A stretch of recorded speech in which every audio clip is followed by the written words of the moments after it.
Know anybody who owes the IRS a lot of money and they're thinking about settling and they want to send in an offer in compromise to settle up, right?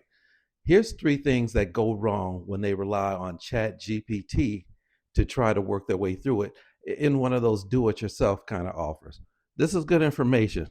Take some notes here. Your business assets are part of the calculation, okay? But every business is different and every situation is different. And you just can't put enough inputs into ChatGPT to be able to get a read on your business and whether you are making a big enough offer or whether you're offering way too much. And that happens a lot.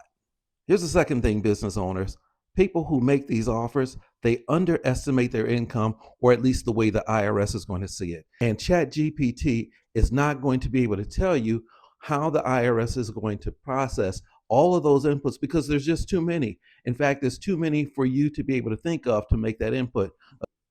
But when you underestimate your income, then the IRS is going to come back with a counter offer, and it's going to be much different than the amount that you offered. And a lot of offering compromises fail because of that very reason.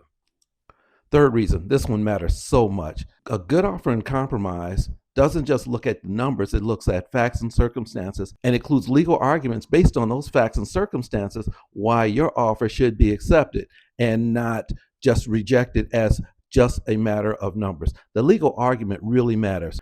And again, can the AI tool make effective legal argument on factors that you're not even sure will matter in the offer? It really makes a difference to get professional to help you with that offer. If you want to rely on ChatGPT to help you with a do-it-yourself offer, you get what you get. All right.